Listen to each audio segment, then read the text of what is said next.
On my way to Salem, Massachusetts with my big bro for spooky season. Please hold for the turkey crossing the road. I haven't gone to Salem since a school field trip when I was a kid, and now I'm ready to go back and do some witches justice. First stop, the Salem Witch Museum. Although it's more of an experience than a museum, there's a show and a few exhibits. You cannot leave Salem without going here. They were seeing the devil's work.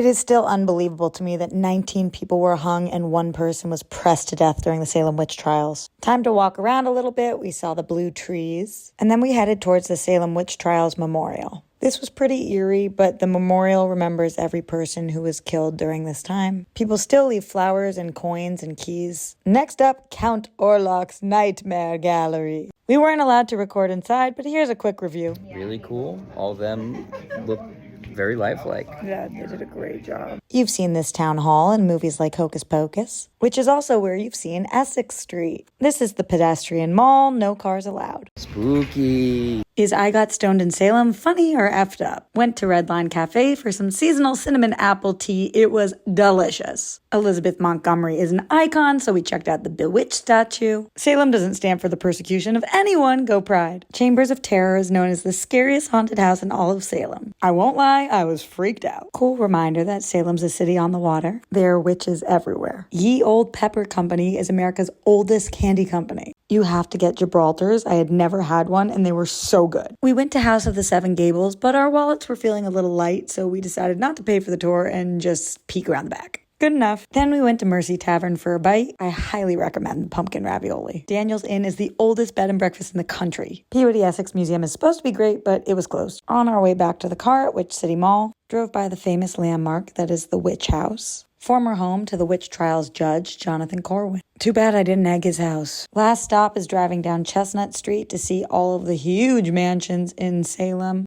If you love looking at insane houses that you'll absolutely never be able to own, this is the street for you. So long, Salem. Time for me to eat the 50 pieces of candy I bought in peace. Until next time, witches.